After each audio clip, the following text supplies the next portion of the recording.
Good morning, everyone. Today we are going to do the next part of the of friendship, written by Francis Bacon. It's going to be presented by myself, Raghavendra KP, Assistant Professor of English, GFGC Madhugiri. The learning objectives of this class is that you have to be able to understand the worth of true friendship. ಅದರ ಒಂದು ಫ್ರೆಂಡ್ಶಿಪ್ನ ಒಂದು ಮೌಲ್ಯವನ್ನು ಅರ್ಥ ಮಾಡ್ಕೊಳ್ಬೇಕು ಮತ್ತು ಯಾವ true value ಮತ್ತು ideals ಇರುತ್ತೆ ಫ್ರೆಂಡ್ಶಿಪ್ಗೆ ಅನ್ನೋದು. ಮತ್ತು ಅದೇ ರೀತಿ ನೀವು students you have to write the values of friendship by understanding this essay and the characteristics of true friendship. Now I go to the critical analysis of this essay, Francis Bacon, written by Francis Bacon. The essay of friendship is written by Francis Bacon. Francis Bacon here, he begins the essay with the anthropological statement. Aristotle ಅವರು ಹೇಳಿರೋದಂತ ಒಂದು ಆಂಥ್ರೋಪಾಲಜಿಕಲ್ statement ನ ಆಧಾರವಾಗಿಟ್ಕೊಂಡು Francis ಬೇಕನ್ ಇಲ್ಲಿ ಒಂದು ಎಸ್ಸೆಯನ್ನ ಪ್ರಾರಂಭಿಸಿದ್ದಾರೆ. ಆ ಒಂದು statement ಯಾವುದು? Aristotle ಅವರ ಆ ಸ್ಟೇಟ್ಮೆಂಟ್ ಮುಖಾಂತರ ಈ ಆಫ್ ಫ್ರೆಂಡ್ಶಿಪ್ ಅನ್ನ ಸ್ಟಾರ್ಟ್ ಮಾಡ್ತಾರೆ. Whatsoever is delighted in solitude is either a wild beast or a god. ಯಾರೇ ಆಗಿರಲಿ, ಅದು ಯಾವುದೇ ಆಗಿರಲಿ, ತನ್ನದೇ ಆದಂತ ಏಕಾಂತದಲ್ಲಿ ಅದು ಒಂದು ಖುಷಿಯನ್ನ ಕಂಡು ಅಂದ್ರೆ ಅದು ಬಹುಶಃ ಒಂದು ಕ್ರೂರ ಮೃಗವಾಗಿರಬಹುದು ಅಥವಾ ದೇವರಾಗಿರಬಹುದು. ಯಾಕೆಂದ್ರೆ ಏಕಾಂತದಲ್ಲಿ ಖುಷಿಯನ್ನ ಕೊಳ್ಳೋದಕ್ಕೆ ಸಾಧ್ಯ ಇಲ್ಲ. ಏಕಾಂತದಲ್ಲಿ ಖುಷಿಯನ್ನ ಕಾಣಬೇಕು ಅಂದ್ರೆ ನೋಡಿ ಹೇಳ್ತಾರೆ, it is humans nature that when ever they come across solitude. ಮಾನವನ ಸ್ವಭಾವ ಹೇಗೆ ಅಂದ್ರೆ ಅವ್ರು ಯಾವಾಗಲಾದ್ರೂ ಏಕಾಂತತೆಯನ್ನು ಕ್ರಾಸ್ ಮಾಡಿದಾಗ, ಏಕಾಂತತೆ ಬಂದಾಗ ದೇ ಆಕ್ಟ್ ಆಸ್ ವೈಲ್ಡ್ ಬೀಸ್. ಅದೇ ಮನುಷ್ಯನಿಗೆ ಏಕಾಂತತೆ ಬಂದಾಗ ಮನುಷ್ಯ ಕ್ರೂರ ಮೃಗವಾಗುತ್ತಾನೆ. ಅಂದ್ರೆ ಮನುಷ್ಯ ಏಕಾಂತದಲ್ಲಿ ಇರಬಾರದು. Due to natural and secret hatred. ಯಾಕೆಂದ್ರೆ ಅವನಲ್ಲೇ ಆದಂತಹ ಒಂದು ಸ್ವಾಭಾವಿಕವಾದಂತಹ ಒಂದು ಅಡಗಿರುವಂತಹ ಅವಿತಿ ಕುಳಿತಿರುವಂತಹ ಕೆಲವೊಂದು ಇನ್ಸ್ಟಿಂಕ್ಟ್ ಇರುತ್ತೆ, ಪ್ರಾಣಿಗೆ ಇರುವಂತಹ ಇನ್ಸ್ಟಿಂಕ್ಟ್. ಆಗ ಅವನು ಏಕಾಂತದಲ್ಲಿ ಸಿಕ್ಕಾಕೊಂಡಾಗ ಪ್ರಾಣಿ ಆಗ್ತಾನೆ. ಆದರೆ ಅವನು ಸೊಸೈಟಿಗೆ ವಿರುದ್ಧವಾಗಿ ಬೆಳಿತಾನೆ. ಅವರ್ಸೇಷನ್ ಟುವರ್ಡ್ ಸೊಸೈಟಿಗೆ ವಿರುದ್ಧವಾದಂತಹ ಭಾವನೆಗಳನ್ನ ಬೆಳೆಸ್ಕೊಳ್ತಾನೆ ಅನ್ನೋದು ಒಂದು ವಾದ ಅರಿಸ್ಟಾಟಲ್ ಅವರದ್ದು. ಹಾಗಾದ್ರೆ ಮನುಷ್ಯ ಹೇಗಿರಬೇಕು ಅಂತಂದ್ರೆ ಅವನು ಏಕಾಂತದಲ್ಲಿರಬಾರ್ದು, ಜನರ ಜೊತೆ ಇರಬೇಕು ಮನುಷ್ಯನಾದವನು. ಬೇಕನ್ ಕಾಲ್ಸ್ ದೇರ್ ಅಟೆಂಪ್ಟ್ ಫಾಲ್ಸ್. ಈ ತರದ ಜನರ ಒಂದು ಪ್ರಯತ್ನವನ್ನ ತಪ್ಪು ಎಂದು ಕರೀತಾನೆ. ಆದ್ರೆ ಫೈನ್ ಅಂತ ಕರೀತಾರೆ. ಅಂತಂದ್ರೆ ಪ್ರಿಟೆಂಡೆನ್ಸ್, ನಟನೆ. Without supporting his argument. ತನ್ನ ಆರ್ಗ್ಯುಮೆಂಟ್ ನ ಸಪೋರ್ಟ್ ಮಾಡದಲ್ಲೇ, for example, he leaves it to the readers evaluation.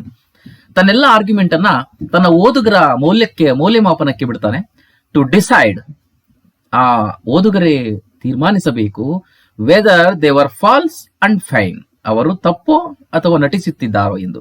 ಆ ರೈಟಸ್ ಇನ್ ದರ್ ಸ್ಪಿರಿಟ್, ಅಥವಾ ಈ ಜನರು, ಏಕಾಂತದಲ್ಲಿರುವ ಜನರು ಸರಿಯಾಗಿದ್ದಾರಾ ಅವರ ಒಂದು ಪ್ರಯತ್ನದಲ್ಲಿ ಅನ್ನೋದನ್ನ ಡಿಸೈಡ್ ಮಾಡೋಕೆ ಓದುಗರಿಗೆ ಬಿಡ್ತಾನೆ. ಬೇಕನ್ ಫರ್ದರ್ ಡೆಮಾನ್ಸ್ಟ್ರೇಟ್ಸ್, ಮುಂದೆ ಬೇಕನ್ ಹೇಳ್ತಾರೆ, ಸಾಲಿಟ್ಯೂಡ್ ಮೇ ಆಲ್ಸೋ ಪ್ರಿವೇಲ್ಸ್ ಇನ್ ಕಂಪನಿ. ನಾವು ಬೇರೆ ಜನರ ಜೊತೆ ಇದ್ದಾಗಲೂ ಸಹ ಏಕಾಂತತೆಯನ್ನ ಅನುಭವಿಸಬಹುದು. ಯಾಕೆ ಅಂತ ಹೇಳ್ತಾನೆ. ಏನು ಜನರ ಜೊತೆ ಇದ್ದಾಗ ಅನುಭವಿಸುವ ಏಕಾಂತತೆ ಯಾವುದು? What is that means? Faces may be nothing more than a gallery of pictures. ನಾವು ಹಲವಾರು ಜನರ ಜೊತೆ ಇರ್ತೀವಿ. ಈಗ ಹೇಗೆ ಕಾಣುತ್ತೆ ಅಂತಂದ್ರೆ, ಮುಖಗಳು ಕೇವಲ ಗ್ಯಾಲರಿಯಾಗಿ ಕಾಣ್ತವೆ, ಪಿಕ್ಚರ್ನ ಗ್ಯಾಲರಿಯಾಗಿ ಕಾಣ್ತವೆ. ಓಕೆ, ಅದಕ್ಕಿಂತ ಬೇರೇನೂ ಅರ್ಥ ಆಗಿಲ್ಲ. Conversation may be tinkling symbol. ನಾವು ಜನರ ಜೊತೆ ಇರ್ತೀವಿ, ಅವರ ಜೊತೆ ಇದ್ದಾಗ್ಯೂ ಸಹ ಏಕಾಂಗಿಗಳಾಗ್ಬಿಡ್ತೀವಿ. ಯಾವಾಗ ಅಂತಂದ್ರೆ ಆ ಜನರ ಚಿತ್ರಗಳು, ಅವರ ಮುಖಗಳು ಕೇವಲ ಗ್ಯಾಲರಿಲಿರೋ ಒಂದು ಚಿತ್ರಗಳಾಗಿ ಕಾಣಿಸ್ತವೆ ಅಷ್ಟೇ ಅವರ ಮುಖಗಳು. ಅಷ್ಟೇ ಅಲ್ಲದೆ ಅವರ ಜೊತೆ ನಡೆಯುವಂತ ಸಂಭಾಷಣೆ ಹೇಗಿದೆ ಅಂತಂದ್ರೆ, conversation may be tinkling cymbal, ಅದೊಂದು ರೀತಿಯ ಒಂದು ಗಂಟೆ ಶಬ್ದವಾಗಿ ಕಾಣಿಸುತ್ತದೆ ಅಷ್ಟೇ. Where there is no love. ಮಾತಾಡುವ ಜನರಲ್ಲಿ, ನಾವು ನಿಂತಿರುವಂತಹ ಜನರಲ್ಲಿ, ನಾವು ಅಕ್ಕಪಕ್ಕ ಇರುವ ಕಂಪನಿನಲ್ಲಿ ಪ್ರೀತಿ ಇಲ್ಲ ಅಂತಂದ್ರೆ ಕೇವಲ ಮಾತುಗಳು ಬೆಲ್ಲಾಗಿ ಕಾಣುತ್ತವೆ. Then as a Latin saying, ಒಂದು ಲ್ಯಾಟಿನ್ ನ ಒಂದು ಪದ ಇದೆ, ಒಂದು ವಾಕ್ಯ ಇದೆ, clearly supports Bacon's point. Bacon ಅವರ ಈ ವಾದವನ್ನ ಸಪೋರ್ಟ್ ಮಾಡಿ ಹೇಳುತ್ತವೆ. ಏನದು ಅಂದ್ರೆ, ಮ್ಯಾಗ್ನಾ ಸಿವಿಟಾಸ್ ಮ್ಯಾಗ್ನಾ ಸಾಲಿಟ್ಯೂಡ್ ಅನ್ನೋ ಒಂದು ಪದ, ಒಂದು ವಾಕ್ಯ. ಈ ವಾಕ್ಯ ಬೇಕನ್ ಅವರ ವಾದವನ್ನ ಸಪೋರ್ಟ್ ಮಾಡುತ್ತೆ. ಏನದು ಆ ಪದ, ಆ ಲೈನ್ ಅರ್ಥ ಏನು ಅಂದ್ರೆ, ಗ್ರೇಟ್ ಸಿಟೀಸ್ ಆರ್ ಗ್ರೇಟ್ ಸಾಲಿಟ್ಯೂಡ್ಸ್. ತುಂಬಾ ಹೆಸರು ಮಾಡಿರುವಂತಹ ನಗರಗಳು, ಅವು ಒಂದು ತುಂಬಾ ಹೆಸರಾಂತ ಏಕಾಂತ ಪ್ರದೇಶಗಳಾಗಿಯೇ ಉಳಿಯುತ್ತವೆ. The reason behind this very statement is, ಈ ಒಂದು ವಾಕ್ಯದ ಹಿಂದಿರುವಂತಹ ಒಂದು ಕಾರಣವೇನು ಅಂತಂದ್ರೆ, ದಟ್ ಇನ್ ಗ್ರೇಟರ್ ಸಿಟೀಸ್, ದೊಡ್ಡ ದೊಡ್ಡ ಪಟ್ಟಣಗಳಲ್ಲಿ, ಫ್ರೆಂಡ್ಸ್ ಆರ್ ಸ್ಕ್ಯಾಟರ್ಡ್. ಸ್ನೇಹಿತರು ಹಂಚಿ ಹೋಗಿರ್ತಾರೆ, ಅಂದ್ರೆ ಚದುರಿದ್ದಾರೆ ಎಲ್ಲಾ ಕಡೆ. There is no fellowship. ಎಲ್ಲೂ ಸಹ ಅವರ ನಡುವೆ ಒಡನಾಟವಿರುವುದಿಲ್ಲ.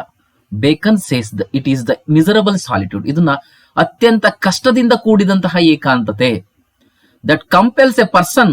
ಅದೆಂತ ಒಂದು ಏಕಾಂತತೆ ಅಂದ್ರೆ ಸಿಟಿಗಳಲ್ಲಿರೋದು, ಅದು ಒಬ್ಬ ವ್ಯಕ್ತಿಯನ್ನ ಟು ಮೇಕ್ ಫ್ರೆಂಡ್ಸ್, ತಾನಾಗಿಯೇ ದೂಡುತ್ತದೆ ಸ್ನೇಹಿತರನ್ನಾಗಿ ಮಾಡ್ಕೊಳ್ಳಕ್ಕೆ. A person wills to want to true friends. ಆದ್ರೆ ನಿಜವಾಗಿ ಒಬ್ಬ ವ್ಯಕ್ತಿ ಸರಿಯಾದ ಸ್ನೇಹಿತರನ್ನ, ಅಂದ್ರೆ ನಿಜವಾದ ಸ್ನೇಹಿತರನ್ನ ಹುಡುಕ್ತಾನೆ. Without which the world is not other than a place of wilderness. ಆ ಸರಿಯಾದ ಸ್ನೇಹಿತರಿಲ್ಲದಂತಹ ಪ್ರಪಂಚ ಕೇವಲ ಒಂದು ಕ್ರೂರಿಯ ಒಂದು ಸ್ಥಳವಾಗಿ ಉಳ್ಕೊಳ್ಳುತ್ತೆ, ಒಂದು ಗಾಢಾಂಧಕಾರದ ಸ್ಥಳವಾಗಿ ಉಳ್ಕೊಳ್ಳುತ್ತೆ. ಅದಕ್ಕೋಸ್ಕರ ಒಬ್ಬ ವ್ಯಕ್ತಿ ತಾನಾಗಿಯೇ ಫೋರ್ಸ್ಫುಲಿ ಆಗಿ ತನ್ನ ಒಳ್ಳೆಯ ಸ್ನೇಹಿತರನ್ನ ಹುಡುಕುತ್ತಾನೆ. In second paragraph his essay. ಎರಡನೇ ಪ್ಯಾರಾಗ್ರಾಫ್ ಅಲ್ಲಿ ಬೇಕನ್ ಹೇಳ್ತಾನೆ, Bacon describes the utilitarian approach of friendship. ಇತ್ತೀಚೆಗೆ ಕೆಲವರು ಫ್ರೆಂಡ್ಶಿಪ್ ಮಾಡ್ಕೋತಾರೆ, ಆದ್ರೆ ಅವರ ಫ್ರೆಂಡ್ಶಿಪ್ ನ ಉದ್ದೇಶ ಏನಾಗಿರುತ್ತೆ ಅಂದ್ರೆ ಯುಟಿಲಿಟೇರಿಯನ್ ಅಪ್ರೋಚ್. ಕೇವಲ ಅವಕಾಶಕ್ಕೋಸ್ಕರ, ಉಪಯೋಗಕ್ಕೋಸ್ಕರ, ಬಳಕೆಗೋಸ್ಕರ ಯಾವ ರೀತಿ ಫ್ರೆಂಡ್ಶಿಪ್ ಅನ್ನೋದು ಅಪ್ರೋಚ್ ಯೂಸ್ ಆಗ್ತಾ ಇದೆ ಅನ್ನೋದ್ರ ಬಗ್ಗೆ ಈ elaborates utility of a friend in life. ಮುಂದೆ ಹೇಳ್ತಾನೆ, ಒಬ್ಬ ಫ್ರೆಂಡ್ ನ ಒಂದು ಯುಟಿಲಿಟಿ ಏನು, ಅವನ ಒಂದು ಉಪಯೋಗ ಏನು, ಆ ಫ್ರೆಂಡ್ ನ ಉಪಯೋಗ ಏನು ಲೈಫ್ ಅಲ್ಲಿ ಅನ್ನೋದನ್ನ ಎಲಾಬ್ರೇಟ್ ಮಾಡಿ ಹೇಳ್ತಾರೆ. The principal fruit of friendship. ಹಾಗಾದ್ರೆ ನಿಜವಾಗಿಯೂ ಈ ಫ್ರೆಂಡ್ಶಿಪ್ ನ ಅತ್ಯಂತ ಉತ್ತಮವಾದಂತ ಹಣ್ಣು, ಫಲ ಯಾವುದು ಅಂತ ಹೇಳ್ತಾ ಹೋಗ್ತಾರೆ. The principal fruit of friendship is the ease. ತುಂಬಾ ಈಸಿ ಆಗೋದು. And discharge of the fullness. ನಮ್ಮಲ್ಲಿರುವಂತಹ ಒಂದು ಸಂಪೂರ್ಣತೆಯನ್ನ ಹೊರಹಾಕೋದು. ಸ್ವೆಲ್ಲಿಂಗ್ಸ್, ನೋವುಗಳನ್ನ, ಬಾವುಗಳನ್ನ, ಸ್ವೆಲ್ಲಿಂಗ್ ಅಂದ್ರೆ ನೋವು, ಊತ, ಆಫ್ ದ ಹಾರ್ಟ್, ನಮ್ಮ ಹೃದಯದ ನೋವುಗಳನ್ನ, ಊತಗಳನ್ನ, ಪರಿಪೂರ್ಣತೆಯನ್ನ ಹೊರಗಡೆ ಹಾಕೋದು ತುಂಬಾ ಈಸಿ ಆಗಿ, ಅಂತಂದ್ರೆ ತುಂಬಾ ಫ್ರೀಡಮ್ ಆಗಿ. Which passions of all kinds. ಹೃದಯದಲ್ಲಿ ಎಲ್ಲ ರೀತಿಯ ಭಾವನೆಗಳಿರುತ್ತೆ. Do cause and induce. ಹೃದಯ ಉಂಟು ಮಾಡುವ ಎಲ್ಲ ರೀತಿಯ ಭಾವನೆಗಳ ಒಂದು ಪರಿಣಾಮ ಮತ್ತು ಅದರ ಒಂದು ಏರಿಳಿತಗಳನ್ನ ಹಂಚ್ಕೊಳ್ಳಕ್ಕಿರುವಂತದ್ದೇ ಅದರ ಒಂದು ಫಲನೇ, ಫ್ರೆಂಡ್ಶಿಪ್ ನ ಫಲನೇ ಇದು. The diseases of stoppings. ಅಲ್ಲಿ ಬರುವಂತ ರೋಗಗಳು, ಅಂದ್ರೆ ತಡೆಯಾಗುವಂತಹ ರೋಗಗಳು. ಸಫೋಕೇಶನ್ಸ್, ಉಸಿರು ಕಟ್ಟಿಸುವಂತ ವಾತಾವರಣದಂತಹ ರೋಗಗಳು. Are most dangerous in the body. ನಮ್ಮ ದೇಹದಲ್ಲಿ ಈಗಾಗಲೇ ಹಲವಾರು ಅಪಾಯಕಾರಿ ಈ ತರದ ಕಾಯಿಲೆಗಳು, ರೋಗಗಳಿರುತ್ತಲ್ಲ, ಇಂತಹುದನ್ನ ತಡೆಯೋದಕ್ಕೆ ಫ್ರೆಂಡ್ಶಿಪ್ ಬೇಕು. So a true friend helps to unload emotional burden. ಒಬ್ಬ ನಿಜವಾದ ಸ್ನೇಹಿತ ನಮ್ಮ ಎಮೋಷನಲ್, ಭಾವನಾತ್ಮಕ ಹೊರೆಯನ್ನ, ಭಾವನಾತ್ಮಕವಾದಂತ ಒಂದು ಕಷ್ಟವನ್ನ ಅನ್ಲೋಡ್ ಮಾಡೋದಕ್ಕೆ, ಆಚೆ ಹಾಕೋದಕ್ಕೆ ಸಹಾಯ ಮಾಡ್ತಾನೆ. A person may take sarza to open the liver. ನೋಡಿ ಇಲ್ಲಿ it is almost looking like a medicinal words, medical words. Liver ಅನ್ನ ಓಪನ್ ಮಾಡೋದಕ್ಕೆ ಸರ್ಜಾವನ್ನ ಯಾವ ರೀತಿ ಉಪಯೋಗಿಸ್ತೀವೋ. Steel to open the spleen. Spleen ಅಂತಂದ್ರೆ ಹಿಮ್ಮಡಿ, ಆ ಒಂದು ಕಾಲಿನ ಮಂಡಿಯನ್ನ ಓಪನ್ ಮಾಡೋದಕ್ಕೆ ಯಾವ ರೀತಿ ಸ್ಟೀಲ್ ಅನ್ನು ಯೂಸ್ ಮಾಡ್ತೀವೋ. Flowers of sulphur for the lungs. ಲಂಗ್ಸ್ಗೆ ಟ್ರೀಟ್ಮೆಂಟ್ ಕೊಡೋದಕ್ಕೆ ಸಲ್ಫರ್ ಅನ್ನ ಹೇಗೆ ಯಾವ ರೀತಿ ಬಳಸ್ತೀವೋ. Castoreum for the brain. Castoreum ಅಂತಂದ್ರೆ ಅದು ಒಂದು ರೀತಿಯ ದ್ರಾವಣ. ಬ್ರೈನ್ಗೆ ಯಾವ ರೀತಿ ಬಳಸ್ತೀವೋ. But there is no dose to open the heart. ಆದರೆ ನಿಜವಾಗಿಯೂ ಹೃದಯವನ್ನ ಓಪನ್ ಮಾಡೋದಕ್ಕೆ ಯಾವ ಡೋಸು ಇಲ್ಲ, ಯಾವ ಔಷಧಿನೂ ಇಲ್ಲ, ಎಕ್ಸೆಪ್ಟ್ ಎ ಟ್ರೂ ಫ್ರೆಂಡ್. ಒಬ್ಬ ನಿಜವಾದ ಸ್ನೇಹಿತ ಮಾತ್ರ ಆ ಒಂದು ಟ್ರೂ ಫ್ರೆಂಡ್ ಅನ್ನ, ಒಬ್ಬ ಆರ್ಟ್ ಅನ್ನ ಅಂತಂದ್ರೆ ಭಾವನಾತ್ಮಕವಾದ ಒಂದು ಹೃದಯವನ್ನ ಓಪನ್ ಮಾಡ್ತಾನೆ. ಅಂದ್ರೆ a true friend can be utilise to impart grieves. ಒಬ್ಬ ನಿಜವಾದ ಸ್ನೇಹಿತವನ್ನ ಏನಕ್ಕೆ ಯೂಸ್ ಮಾಡ್ಕೋಬಹುದು ಅಂತ, ನಮ್ಮ ನೋವುಗಳನ್ನ, ಗ್ರೀವ್ಸ್, ಜಾಯ್ಸ್, ನಲಿವುಗಳನ್ನ, ಓಪ್ಸ್, ಭರವಸೆಗಳನ್ನ, ಸಸ್ಪಿಷನ್, ಸಂಶಯಗಳನ್ನ, ಕೌನ್ಸಿಲ್ಸ್ ಅಂದ್ರೆ ಸಲಹೆಗಳನ್ನ, ಅಂಡ್ ವಾಟ್ ಸೋ ಎವರ್, ಯಾವುದೇ ಆಗಿರಲಿ, lies upon heart to suppress it. ನಮ್ಮ ಹೃದಯದ ಮೇಲೆ ಬಿದ್ದಿರುವಂತಹ ಎಲ್ಲವನ್ನ ತುಳಿಯೋದಕ್ಕೋಸ್ಕರ ಒಬ್ಬ ನಿಜವಾದ ಸ್ನೇಹಿತ ಬೇಕು. And in the third paragraph ಅಲ್ಲಿ ಹೇಳ್ತಾರೆ, Bacon tell some bitter realities of friendship. ಈ ನಿಜವಾದ ಜೀವನದ ಕೆಲವೊಂದು ಸತ್ಯಗಳ ಬಗ್ಗೆ ಹೇಳ್ತಾ ಹೋಗ್ತಾರೆ. He illuminate some examples. ಕೆಲವೊಂದು ಉದಾಹರಣೆಗಳನ್ನ ಕೊಡ್ತಾ ಹೋಗ್ತಾರೆ, ಬೆಳಕನ್ನ ಚೆಲ್ತಾ ಹೋಗ್ತಾರೆ. From the history where friendship took place between emperors and their servants. ಯಾವ ಉದಾಹರಣೆಗಳನ್ನ ಕೊಡ್ತಾರೆ ಅಂತಂದ್ರೆ, ಬೇಕನ್ ಯಾವ ರೀತಿ ಇತಿಹಾಸದಲ್ಲಿ ಸ್ನೇಹ ಎನ್ನುವುದು ಕೆಲವೊಂದು ಸಾಮ್ರಾಜ್ಯದ ಎಂಪರರ್ಸ್ ಅಂದ್ರೆ ಆಳ್ವಿಕೆ ಮಾಡುವಂತಹ ಅರಸರು, ರಾಜರುಗಳು ಮತ್ತೆ ಅವರ ಸರ್ವೆಂಟ್ಸ್, ಅವರ ಗುಲಾಮರ ನಡುವೆ ಇದ್ದಂತ ಸ್ನೇಹ ಹೇಳ್ತಾ ಹೋಗ್ತಾರೆ. The rulers rose the servants. ಎಷ್ಟೋ ಕಡೆ ಇತಿಹಾಸದಲ್ಲಿ ಈ ಆಳ್ವಿಕೆ ಮಾಡುವಂತ ಅರಸರು ತಮ್ಮ ಗುಲಾಮರನ್ನ ಬೆಳೆಸಿದ್ದಾರೆ, ಆರ್ ಸಬಾರ್ಡಿನೇಟಿವ್ಸ್, ಸಹೋದ್ಯೋಗಿಗಳನ್ನ. So high that later on they caused. ಅವ್ರು ಎಷ್ಟು ಮೆತ್ತರಕ್ಕೆ ಬೆಳೆಸಿದ್ದಾರೆ ಅಂತಂದ್ರೆ, ಅವರು ಎಷ್ಟು ಪರಿಣಾಮವನ್ನು ಉಂಟು ಮಾಡಿದ್ದಾರೆ ಅಂತಂದ್ರೆ ಆ servants immense inconvenience for them, ಅವ್ರಿಗೆ ಯಾವುದೇ ರೀತಿಯಾದಂತ ಇನ್ಕನ್ವೀನಿಯನ್ಸ್ ಅನ್ನ ಮಾಡಿಲ್ಲ. Those subordinatives knowing the weakness of their loyal friends, ಆದರೆ ಅದೇ ಸಬಾರ್ಡಿನೇಟಿವ್ಸ್, ಯಾವ ರಾಜರು ಬೆಳೆಸಿದ್ರು ಆ ಸಬಾರ್ಡಿನೇಟಿವ್ಸ್ ನ, ಗುಲಾಮರನ್ನ, ಅದೇ ಸಬಾರ್ಡಿನೇಟಿವ್ಸ್ ಇವರ ವೀಕ್ನೆಸ್ ಅನ್ನ ತಿಳ್ಕೊಂಡಿದ್ದಾರೆ. Made attempts to make them their own subordinatives, ಆ ಎಂಪರರ್ಸ್ನೇ ಇವರೇ ಮತ್ತೆ ಸಬಾರ್ಡಿನೇಟಿವ್ಸ್ ಆಗಿ ಮಾಡ್ಕೊಳ್ಳೋಕೆ ನೋಡಿದ್ದಾರೆ. ಆ ಸಬಾರ್ಡಿನೇಟಿವ್ಸ್ ಅಂದ್ರೆ ಮೋಸ ಮಾಡಿದ್ದಾರೆ ಎಲ್ಲೋ ಕಡೆ ಕೆಲವು ಫ್ರೆಂಡ್ಶಿಪ್ ಗಳಲ್ಲಿ. ಅದಕ್ಕೆ ಕೆಲವೊಂದು ಎಕ್ಸಾಂಪಲ್ಸ್ ನ ಕೊಡ್ತಾನೆ.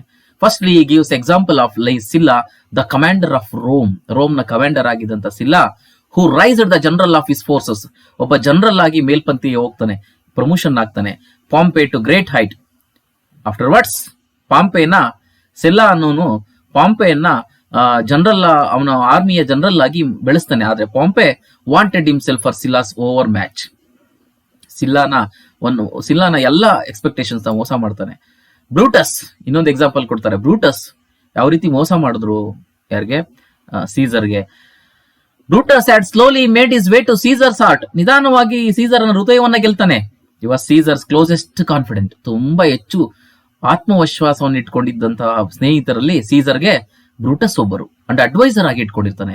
ಆಸ್ ಎ ರಿವಾರ್ಡ್, ಅದಕ್ಕೆ ಪ್ರತಿಫಲವಾಗಿ ಏನನ್ನ ಕೊಡ್ತಾನೆ ಬ್ರೂಟಸ್ ಅಂದ್ರೆ, of the enduring companionships provided Brutus, Caesar had made Brutus his heir after his nephew. ಸೀಸರ್ ತನ್ನ ನಂತರ ಬ್ರೂಟಸ್ನನ್ನೇ ತನ್ನ ಮುಂದಿನ ಈ ಆಸ್ತಿಗೆ ಹಕ್ಕುದಾರನನ್ನಾಗಿ ಮಾಡ್ತಾನೆ. ಇದು ಫ್ರೆಂಡ್ಶಿಪ್ ಇರುವಂತ ವೆಲ್. ಆದ್ರೆ ಬ್ರೂಟಸ್ ಕೊಟ್ಟಿದ್ ಮಾತ್ರ ಕೊನೆಗೆ ಅವ್ರಿಗೆ deceiveness. Augustus elevated Agrippa high up in the royal hierarchy. Augustus Agrippa ಅನ್ನೋನ್ನ ತುಂಬಾ ರಾಯಲ್ ಹೈರಾರ್ಕಿನಲ್ಲಿ ಮೇಲೆ ತರ್ತಾನೆ. ಡಿಸ್ಪೈಟ್ ದ ಲ್ಯಾಟರ್ಸ್ ಮೀನ್ ಬರ್ತ್, ಅಗ್ರಿಪಾ ಅನ್ನೋನು ಆಕ್ಚುಲಿ ಕೆಟ್ಟ ಒಂದು ಇದಕ್ಕೆ ಜನ್ಮಕ್ಕೆ ಕಾರಣ, ಕೆಟ್ಟ ಜನ್ಮದಲ್ಲಿ ಜನಿಸಿದ್ದಂತವನು. ಅಂದ್ರೆ ನೊಬೆಲ್ ಫ್ಯಾಮಿಲಿಯಲ್ಲಿ ಜನಿಸಿರ್ಲಿಲ್ಲ, ಒಂದು ಕೆಳ ಜನಾಂಗದಲ್ಲೋ ಅಥವಾ ಕೆಳವರ್ಗದಲ್ಲೋ ಜನಿಸಿರೋ ಅಗ್ರಿಪಾನನ್ನ ಮೇಲಕ್ಕೆ ತರ್ತಾನೆ. Agrippa's clout in the royal court had soared ominously. ಆದ್ರೆ ಅಗ್ರಿಪಾನ ಈ ಒಂದು ರಾಯಲ್ ಕೋರ್ಟ್ ಅಲ್ಲಿ ಇವನ ಎಂಟ್ರಿ ಇದೆಯಲ್ಲ, ಅದು ಒಮಿನಿಯಸ್ಲಿ ಅಂದ್ರೆ ಅಶುಭಕಾರಕವಾಗಿತ್ತು. Was enjoying enviable privilege and power, ತುಂಬಾ ಪವರ್ ಅನ್ನ, ಪ್ರಿವಿಲೇಜ್ ಅನ್ನ ಎಂಜಾಯ್ ಮಾಡ್ದ Agrippa. When Augustus consulted the royal counselor Maecenas, Augustus Maecenas ಅನ್ನ ಕನ್ಸಲ್ಟ್ ಮಾಡಿದಾಗ about the marriage of his daughter Julia, the counsellor preferred an awkward advice. ಆದ್ರೆ ಅವನು awkward advice ಅನ್ನ ಕೊಡ್ತಾನೆ. ಯಾರು? ಒಬ್ಬ counsellor Maecenas. And then in the same way Bacon give some more examples of Tiberius, Caesar and ಸಿಸನಸ್, ಸೆಪ್ಟಿಮಸ್, Severus and Plautianus etcetera. All these men tasted a bitter fruit of friendship. ಈ ಎಲ್ಲ ಕಥೆಗಳಲ್ಲಿ ಇವರೆಲ್ಲರೂ ಅನುಭವಿಸಿದ್ದು ತುಂಬಾ sweet fruit of friendship ಅಲ್ಲ, ಬಿಟ್ಟರ್ fruit of friendship.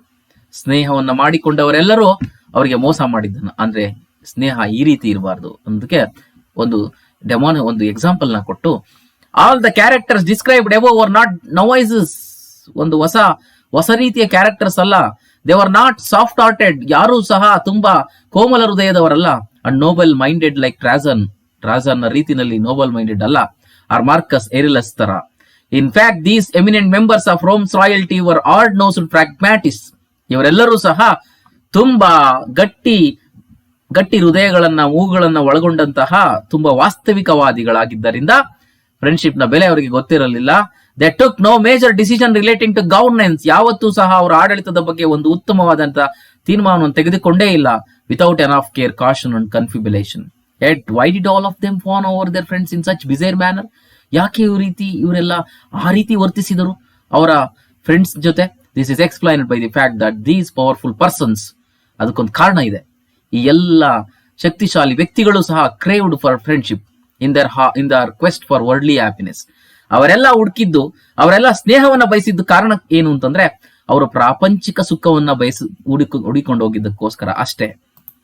And Bacon reiterates his contention by saying that all these eminent men had access to all pleasures of life. ಈ ಎಲ್ಲ ವ್ಯಕ್ತಿಗಳು, ಇಲ್ಲಿವರೆಗೆ ಹೇಳಿದಂತ ಎಲ್ಲ ವ್ಯಕ್ತಿಗಳು ಬಯಸಿದ್ದು ಏನನ್ನ ಅಂತಂದ್ರೆ, ಅವರಿಗೆ ಸಿಕ್ಕಿದ್ದೇನು ಅಂತಂದ್ರೆ ಪ್ಲೆಸರ್ಸ್ ಆಫ್ ಲೈಫ್, ಜೀವನದ ಸುಖಗಳು. ಅಟ್ ಫ್ಯಾಮಿಲೀಸ್, ಅವರಿಗೆ ಕುಟುಂಬಗಳಿತ್ತು. ವೆಲ್ತ್, ಸಂಪತ್ತು, power. They fail to draw a line in the relation with their chums. ಅವ್ರು ಯಾವತ್ತೂ ಸಹ ಅವರು ಯಾವುದರಲ್ಲಿ ವಿಫಲತೆಯನ್ನು ಹೊಂದಿರು ಅಂದ್ರೆ ಒಂದು ಸಣ್ಣ ಗೆರೆಯನ್ನು ಎಳೆಯುವುದರಲ್ಲಿ, ಸ್ನೇಹಿತರಲ್ಲಿ. Later the same adored friends brought them defeat. ನಂತರ ಅದೇ ಅವರಿಗೆ ಸೋಲು, ಡಿಸಾಸ್ಟರ್, ದುರಂತ, ಸಾವನ್ನ ತಂತು. Bacon shares the parable of Pythagoras. ಇದಕ್ಕೊಂದು ಪೈಥಾಗೋರಸ್ನ ಒಂದು ಕಥೆಯನ್ನ ಕೋರ್ನಿ ಈಟ್ ನಾಟ್ ದ ಹಾರ್ಟ್. ಪೈಥಾಗೊರಸ್ನ ಪ್ಯಾರಬಲ್ ಹೇಳುತ್ತೆ, ಕೋರ್ನಿ ಹೆಡಿಟೋ ಅಂದ್ರೆ ಈಟ್ ನಾಟ್ ದ ಹಾರ್ಟ್, ಹೃದಯವನ್ನ ತಿನ್ನಬೇಡಿ ಸ್ನೇಹಿತರೆ. ಇಟ್ ಮೇ ಸಿ ಡಾರ್ಕ್, ಅದು ಕತ್ತಲಾಗಿ ಕಾಣಬಹುದು, ಬಟ್ ಇಟ್ ಇಸ್ ಟ್ರೂ, ಅದು ಸತ್ಯ. That those that want friends to open their hearts are killers of their own words. ಯಾರು ತಮ್ಮ ಸ್ನೇಹಿತರನ್ನ ತಮ್ಮ ಹೃದಯವನ್ನ ಓಪನ್ ಮಾಡಕ್ಕೆ ಇಟ್ಕೊಂಡಿದ್ರು, ಅಂದ್ರೆ ಹೃದಯದ ಭಾವನೆಗಳನ್ನ ತೆರೆದಿಡಕ್ಕೆ ಇಟ್ಕೊಂಡಿದ್ರು, ಅವರೇ ಅವರ ಹೃದಯದ ಕಿಲ್ಲರ್ಸ್ ಆಗೋದ್ರು, ಅಂದ್ರೆ ಕೊಲೆಗಾರರಾದರು. So this is first thing. I will continue in the next session. Okay, thank you.